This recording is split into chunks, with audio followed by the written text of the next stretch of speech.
The bond between Algeria and China is being lauded by Chinese President Xi Jinping in a recent meeting with his Algerian counterpart Abdelmadjid Tebboune, held in Beijing. This high-level exchange comes a month before the pivotal BRICS summit in South Africa, with China supporting Algeria's aspiration to join the BRICS mechanism. Remarking on the enduring friendship between the two nations, President Xi Jinping emphasized, for 65 years, China and Algeria have always shared weal and woe and helped each other, and the friendship between the two countries has been strengthened over time. This meeting follows Tebboune's journey to Russia last month, despite Algeria's official neutrality in Moscow's conflict with Ukraine. As strategic partners since 2014, Algeria and China are committed to broadening their cooperation across multiple sectors, including economy, trade, energy, space, and health. As these diplomatic moves unfold, we'll keep you updated with the latest developments in this partnership and how it shapes the geopolitics in the upcoming BRICS summit. After a 6-year gap due to economic crisis and the coronavirus, Congo is abuzz with the return of the Pan-African Music Festival, FESPA. The 11th edition of the festival is taking place at the Alphonse Massamba Stadium, 20 years since it was first chosen as the primary venue in 2003. Artists and audiences alike expressed their joy, describing the festival's return as a reunion with a long-lost mother. A lineup of prolific artists like Foray Gola from the Democratic Republic of Congo, Roga from Congo-Brazzaville, and Malian Sidiki Diabate are set to light up the stage. Beyond rumba, the festival is also embracing gospel music, featuring performances by enthusiastic gospel choirs. At the Palais du Parlement in Brazzaville, a symposium and exhibition dedicated to traditional musical instruments is being held. Showcasing instruments from across Africa, like Ghana's royal drums, Togo's traditional violin, Angola's musical bow, and the iconic cordophone from the Congo Basin. Senegalese cultural expert Eliane Diop emphasized the instrument's identity-affirming role, underscoring their importance as a gateway to cross-cultural exchange.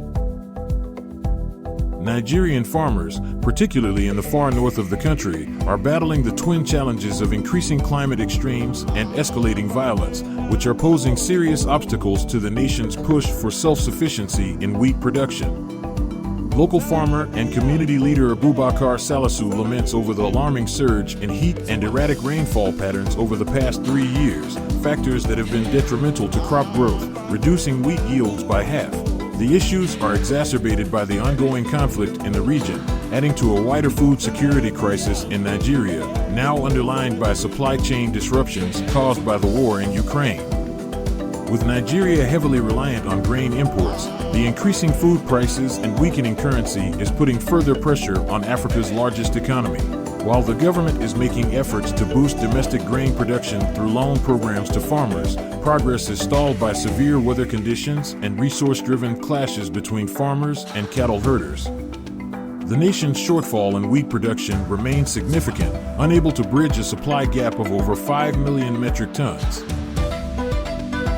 The Moroccan Navy has successfully rescued nearly 900 illegal migrants over the past week, the majority of whom hail from sub-Saharan Africa, highlighting a significant increase in attempts to cross into Spain. Sadly, one individual was lost at sea during these rescue efforts, according to a military source. These hopeful migrants, found on a mix of makeshift boats, kayaks, jet skis, and even in the water itself, were assisted aboard naval vessels and taken ashore for identification. This surge in activity from northwest African coasts follows a tightening of controls in the Mediterranean, with perilous crossing attempts now becoming more commonplace from the coasts of Morocco and the Western Sahara. Non-profit organizations continue to report fatal shipwrecks in these waters, with death tolls rumored to be in the hundreds. Despite the Moroccan authorities' best efforts, having foiled 26,000 illegal immigration attempts in the first 5 months of 2023 alone, it remains a pressing issue. Joseph Kabila, the former president of the Democratic Republic of Congo, DRC, has vehemently dismissed allegations from Uganda that he provided refuge to rebels from the Allied Democratic Forces, ADF. These accusations arose from Ugandan President Yoweri Museveni, who claimed last week that the rebel group was able to expand and exploit mineral resources during Kabila's tenure, Serving as DRC's leader from 2001 to 2019, Kabila's administration recognized the ADF as a terrorist organization and regularly updated the international community, including the United Nations, about the ADF's atrocities, urging intervention. Despite these efforts, international organizations rejected the terrorist label, a decision that Kabila's spokesperson now suggests time has proven to be a mistake. The ADF, founded in 1996 as a Ugandan rebel group, was driven into eastern DRC jungles after carrying out attacks in Uganda's Rwenzori region. The group, which has sworn allegiance to the Islamic State, continues to launch attacks in Congo and sporadically in Uganda. The ruling junta in Guinea has enforced a 6-month suspension on the export of several agricultural products, including rice, potatoes, and palm oil, in a bid to safeguard food sovereignty and ensure social peace.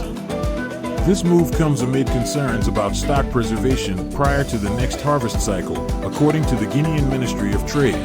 This export halt affects around 15 key food items, and any breach of this suspension could result in penalties or even criminal prosecution. Despite being one of the world's poorest nations, Guinea typically exports these agricultural commodities to numerous countries in West Africa. The decision is unrelated to the recent expiration of the Russia-Ukraine agreement, which previously allowed Ukraine to export cereals, a crucial import for many African countries. This suspension is one of many key developments in Guinea, which has been under military rule since a 2021 coup. The upcoming BRICS summit in South Africa will not see the participation of Russia's President Vladimir Putin, a development confirmed by South Africa's presidency.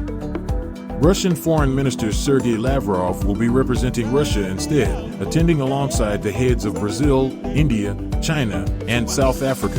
Putin's potential presence at the summit had raised diplomatic complexities for South Africa due to an arrest warrant issued by the International Criminal Court, ICC, over alleged war crimes tied to the conflict in Ukraine.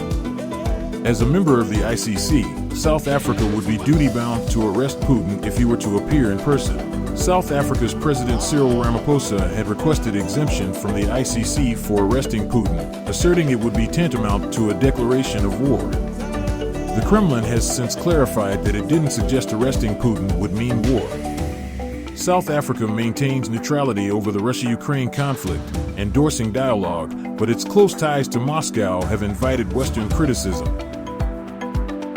Maputo at 20, Bridging the Gap Between Policies and People is the focus of the Africa-Pacific sessions at the Women Deliver Conference, facilitated by the African Union Commission's Women, Gender, and Youth Directorate, AUCWGYD, and the African Development Bank's Gender, Women and Civil Society Engagements, AFDBA-HGC. These sessions, scheduled for July 18th and 19th, 2023, aim to spark meaningful discussions on issues pertinent to women's rights and propose solutions to promote gender equality. The conference will see participation from EU experts, policymakers, activists, and grassroots leaders who will spearhead informative presentations, workshops, and panel discussions on topics like women's health, education, economic empowerment, political participation, and the elimination of gender-based violence. Key speakers include former Liberian President Ellen Johnson Sirleaf and Deputy Chairperson of the African Union Commission, Dr. Monique Nsanzabaganwa. Leaders from the Economic Community of West African States, or ECOWAS, met in Nigeria on Tuesday to deliberate on democratic transitions and security issues in the region. The talks, initiated by the newly elected ECOWAS President and Nigerian President, Bola Tinubu, involved key representatives from Niger, Guinea-Bissau, and Benin. A key topic of discussion was the security situation in Mali following the withdrawal of the UN mission, MINUSMA. The group also addressed the recent military takeovers in Mali, Burkina Faso, and Guinea and the expanding influence of jihadist groups like Al-Qaeda and the Islamic State in the Sahel region, now threatening southern Gulf of Guinea nations. With an aim to find alternative security solutions for the region post the UN's withdrawal from Mali, a tripartite commission, backed by Niger, Nigeria, Benin, and Guinea-Bissau, has been established. The representatives pledged support for rapid democratic transitions in affected countries and discussed the possible deployment of ECOWAS troops as a part of the security response. In Sudan, The devastation of war has ground transport to a near halt, severely impacting the economy and livelihoods. Veteran truck driver Mahana Abderrahmane, once busy with 4 cargo trips a month to the Red Sea ports, now spends his days idle in a cafe near Wad Madani, reflecting a broader stagnation as conflict has caused 90% of road transport traffic to vanish. The situation has escalated since Khartoum was bombed, resulting in over 1.5 million people fleeing the capital. The war, which erupted on April 15th under General Abdel Fattah al-Burhan and the Rapid Support Forces, has also led to an export slump. The first half of 2023 saw exports worth just $282 million, a staggering drop compared to the $2.5 billion during the same period last year. The war has not only forced truck drivers to take longer, more dangerous routes, bypassing Khartoum, but has also led to a 20-fold increase in petrol prices.